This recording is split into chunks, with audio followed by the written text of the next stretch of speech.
Here we are. So used to being confronted when we arrive at places. We'll do a quick walk around for surprises. Any little things lying around? Dav, I'm so sorry. I don't think... Oh. I did this for her. Why can't she see that? Sounds like a lot of the story. I wonder why... Alright. That's actually... That's really fast dialogue progress. I'm not completely crazy, right? Like, I know that trying to read out loud takes longer, and that makes it extra feel fast, but at the same time, those were like really fast dialogue pop-ups. Says the head matron, she doesn't have to, I'm not acting outside the guild's boundaries. You're asking the songstress to dedicate an entire chime to the whole group of the women. Yes, just one. Not for all. Alright, well. You'll have to read that, if you want to read it. If you even can read it, because it's kind of small. I'd rather things be too slow than too fast. If things do not go well inside... I will not abandon you. It's not that. I need you to know how grateful I am for everything that you've already done. We'll be fine, Calden.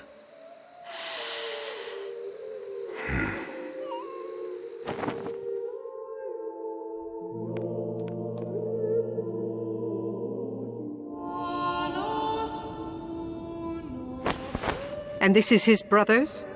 Yes, head matron. I spoke with Mirabas after Calden had visited the hall some days ago. She told me that his brother had intended this for him. He rarely spoke of this brother of his. Of course. His family likely was too ashamed to call him their blood. Their chimes would be in jeopardy. As they are in your hands? Ah, Calden. It's a pleasure to see you. Likewise, head matron. And Inspectore Gavar, it's been a while. Head matron? Now, Mariner, you are aware of the reason you have been called here? I have my suspicions. Your sleeve, then, if you will. Matron, if I might have a... Your sleeve, Calden.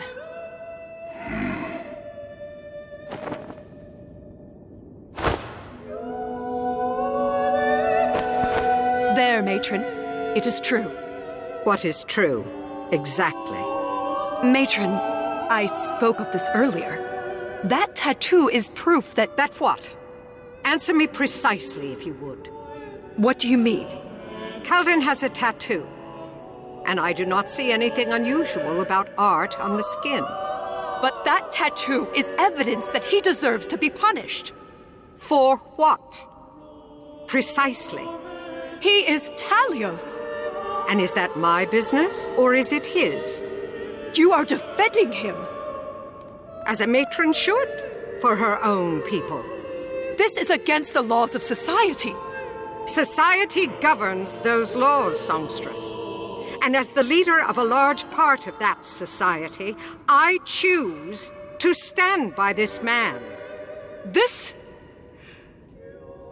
No. Orlana! Calden! Zelia. I will call for Mirabas. Thank you. What's gonna happen? Are we gonna have a fight over this? Are people actually gonna fight over, like, that guy's gay, let's all kill each other? Is that where this is going? Orlana, please. Stay back! Please, Orlana, put the chime down. Do not tell me what to do, beast! You corrupted my brother! Listen to me, please. How did you defile his mind? I did not. Liar! You must have fed him something, given him some poison to turn him into a beast like you. I did no such thing. He was my brother, and you took him away from me. I loved him. As did I. You speak of poisons and defilement and treachery. The truth is far simpler. I loved him. But you took him away from me. You took away my brother and replaced him with something else. That is not true. He was always the same romantic, sentimental man that you grew up with. This doesn't change that. If there is a reason to be angry at me, it is because I was a coward. It was because of my fear of being honest about who I was, about what we were, that stopped me from giving him the support that he needed. When he needed it the most, I shouldn't have abandoned him. But I did. And I am sorry. Sorry isn't going to bring my brother back. Olanna! That is kind of combat music. We'll see where this goes. I wonder if her anger brings Faye. What is that? Olanna! Calden, the chime! Help me, Cicero!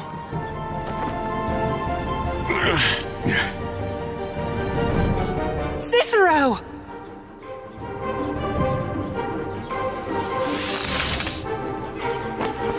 Matron, she was hit hard.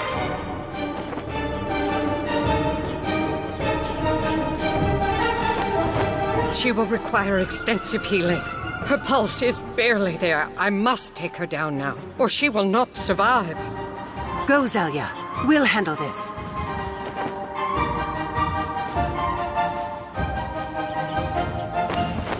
Something is wrong. It is never this aggressive. What happened? Olanna tried to feed it the chime, but it attacked her. Attacked her? Ages. It's out of control. And the chime? It took it. Then it's feeding off the song. We need to kill it. We cannot afford to let it remain like this. What about the chime? If we are quick enough, the song might survive. Sisters, prepare yourselves. I hope you're ready, Cicero. As I'll ever be.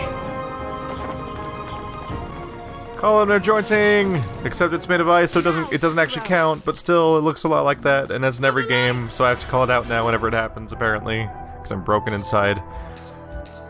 Is it even an attack, or... That's moving. How do I tell you to attack it? Oh, there we go. It is a weird hitbox for selection. The Mangiatore. This thing that eats chimes? Oh yeah, there it is up there, way up here. A tiny little bauble. This is just here all the time? A Lovecraftian nightmare elephant? Like, what the hell, man? What the actual hell? It's alarming.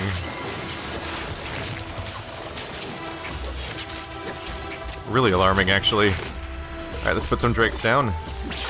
Do what I can. Alright.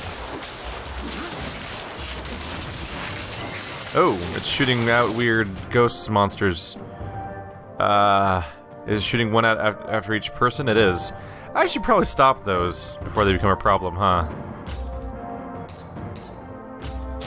Just in case. Oh god. There we go. Okay. Yeah.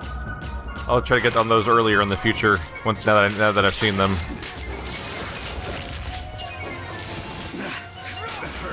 Oh, there they are. Alright, so... I'm on you right now, so select this one over here. I can't highlight it. Oh, that. No. Where was it? I almost had it for a second there. There we go. And you attack this one, and you attack this one.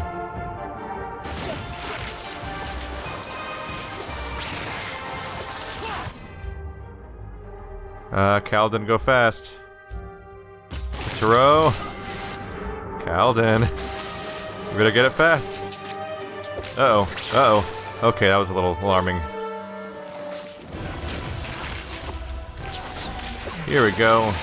Oh, there's more of them coming out now. Oops.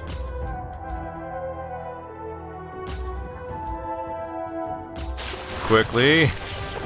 Okay, we're fine. I wasn't even looking at his health because I was focused on that.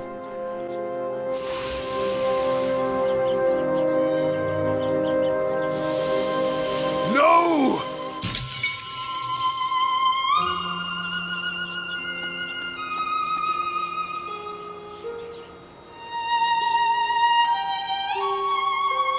No.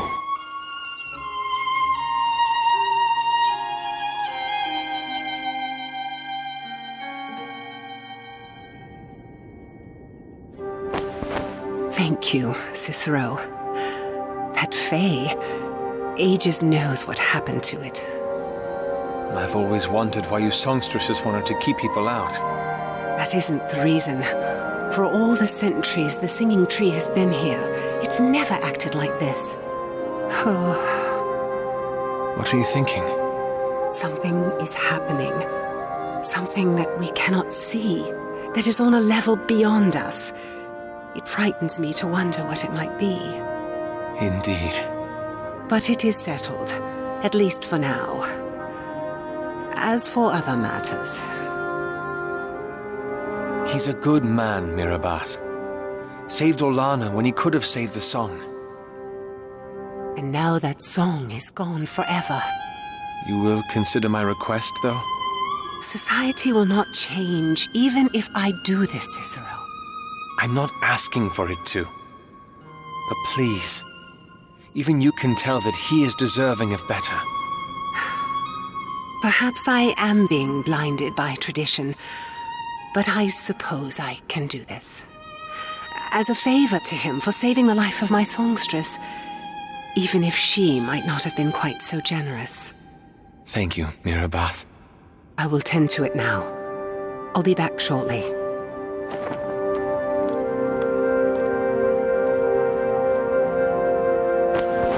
How are you feeling? The head matron has decided to leave the sail heart in my care. There's great consolation in that. Calden, will you face me, please? Why? Tell me, Calden. Please. It's not worth a life. Jax has taught me that. When I went to the Sailheart, there were children there. Did they call Jax as their father? They do. Could I meet them? Of course. That would be nice. I think I'll see you around.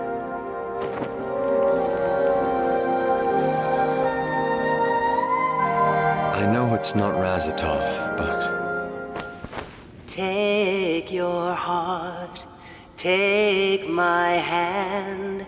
I will lead you through storm and fire. The blood may thin, the bow may break, but our cradle will e'er be shared. The wound will heal, the songs will ring, and soon again will your spirit sing. Take my heart, take your hand, I await you in promised land.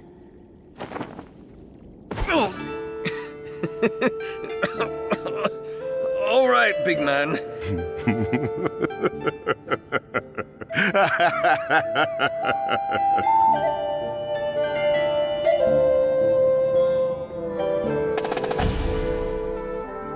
A lot went down there. Whose voice was that? That didn't sound like it could be him, so it must have been Was that Mirabas? Maybe? So he repaired the song, or at least he replaced the song. That's something. Orlana Corvale, 3. Change is not something that comes easily to people. I do not speak specifically of the citizens of Ombre, but of our kind in general. There is resistance initially, much like how the butterfly must first struggle to emerge from its cocoon. But once that period of turmoil has passed, the lives of those involved are changed, and often as drastically as the difficulties are difficult. Certainly, not all changes are for the better in this world, and many of those that are quite easily undone. But on the rare occasion when witness is born to permanent good change, the excruciation that precipitated the metamorphosis can hardly be described as ill-fated. Mirabas was right when she said you could hear a smile. I hadn't completely understood what she meant when she said that, but listening to Orlana now, I think I do.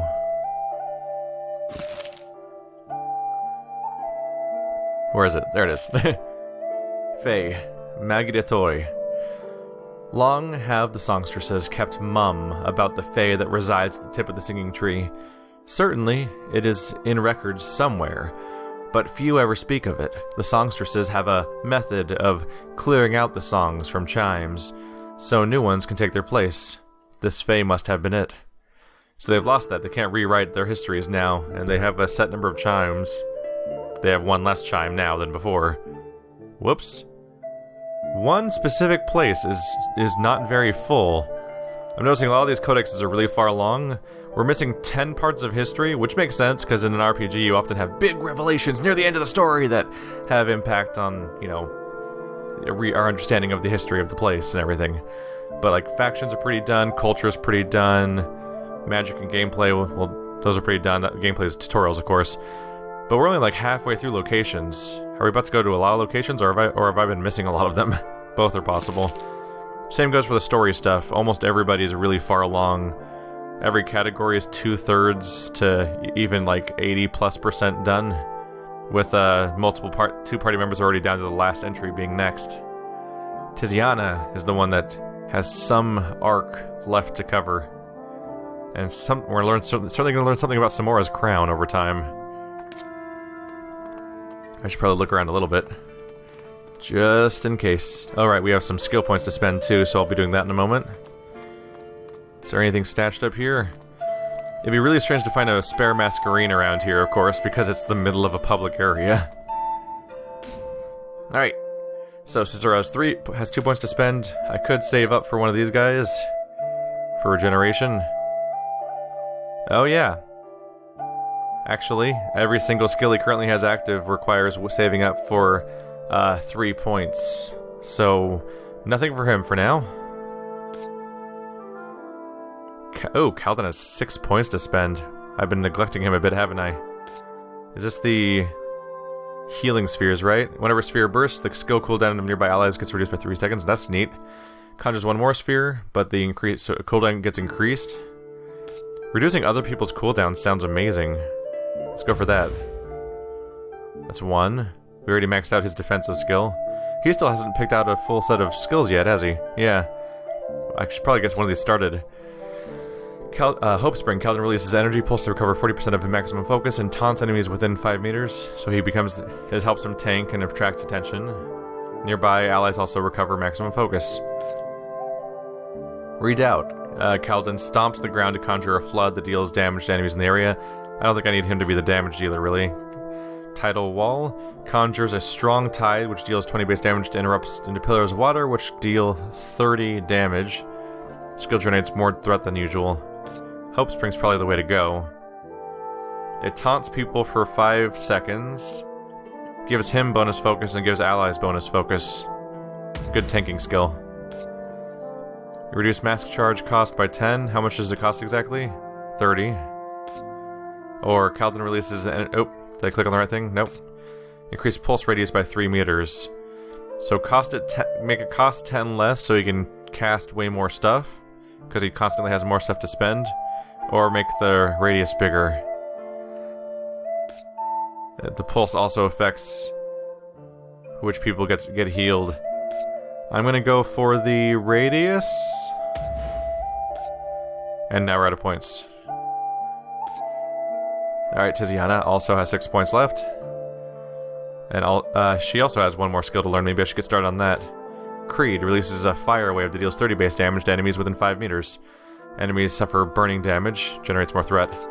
Sanction. Tiziana unleashes fire waves at the target location that deal 30 base damage per wave and taunts all enemies in the arc. Tinder Wisps. Conjures 2 fireballs that rotate around the caster for 8 seconds. Whenever a fireball passes through an enemy, it deals 10 damage to that enemy. Fireballs expire after 4 hits. With 2 fireballs, that's 80 damage overall. And it generates threat. And I bet you can increase the number of fireballs. Ooh, increase damage by 5. That would make it 120 damage. Or give her focus. Fireball speed increased. They can hit 2 more enemies before expiring.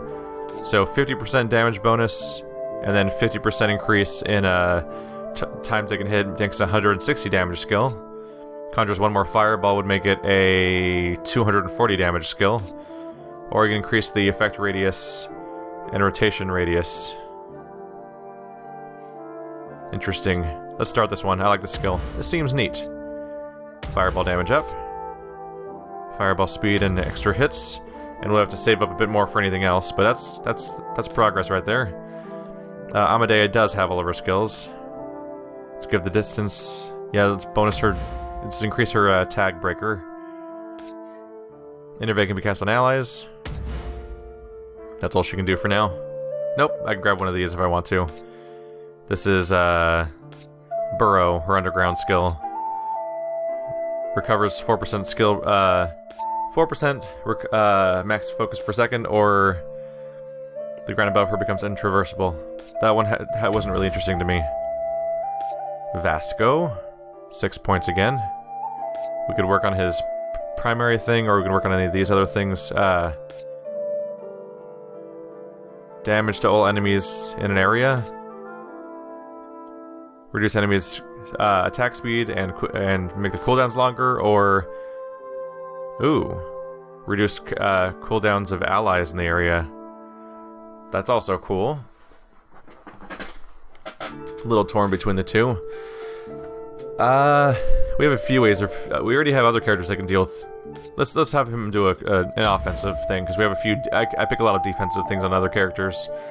Increase radius and damage. Allies recover focus. Let's do the radius and damage. Spirit damage increased by 2 per second. Improves upgrade effects. There we go. Points spent, I believe. Let's get out of here. New and improved, everyone. Oh, lore! It's our last visit, so it's time to get the last 2 canticles. As expected. I predicted this from the very beginning. The very beginning. The very beginning. There's a bit more history right there. So this is the 7th canticle, Coin and Kin. 8th canticle doesn't have a name because it's still happening and they haven't closed it off yet. The 7th canticle lasted for 15 Masura, and with the cutting off of Ombrians from the Randagia that wished to move to the city, and with the cutting of Ombrians from the Randagia that wished to move to the city, came the drawing of the first line of distinction that was to shape the nation in decades to come. With most of the Masquerada residing in the city, the gap between Masquerada and Contadani began to widen, mirroring the segregation that the city experienced from the Randagia. Without any external threats to defend themselves against and unify the Masquerada, the restless power of Ombre began turning on itself, and feuds between the guilds began to erupt. The registry could do little to control the guilds because at this time they had already lost much of their influence over the city. What with the wards that they'd given to the guilds now threatening their own territories. The Cacciatori were fashioned in 299 IL to fend off Masquerada, who saw the Randagia as land to be claimed instead of a part of the same nation. There were great numbers of Contadani that suffered because of the feuds between the Masquerada, and this allowed the Contadani to resentment towards the Masquerada to fester. The event that broke the reservation of the Contadani was the execution of Tamra de Rossi, a woman who organized groups of vigilante Contadani who worked at the docks that would secretly pilfer the cargo of wealthy merchants and distribute them to the poor in an attempt to close the widening disparity between rich and poor. Her execution sparked the festering resentment that the Contadani harbored and inspired them to pick up arms and begin a revolution. Thus begun the Bright War of 347 IL and the ending of the 7th Canticle. The 8th Canticle is the canticle we find ourselves in presently. It is currently in its 15th Mesra, having begun in 349 IL, and many suspect that the songstresses are waiting for the end of the War of Bearings to declare the end of the Canticle. The Bright War ended in 352 IL, having lasted 5 years, but the songstresses did not deem the Canticle over, for the end of the war was not seen as a critical point in the Song of Ages. Instead of attitudes toward the Contadani becoming better after the war, they worsened. The Contadani were viewed as the cause of death of so many Masquerada, and fueled the scorn held by them. The lingering dissent and unsolved issues between the Masquerada and Contadani escalated over the years and came to a head with my brother's rebellion against the White Spire 5 years ago. And now we're all caught up on the history of this world, or one version of it. Now we just need to figure out what the hell's going on with the Fae. Rise, my brethren. It is found.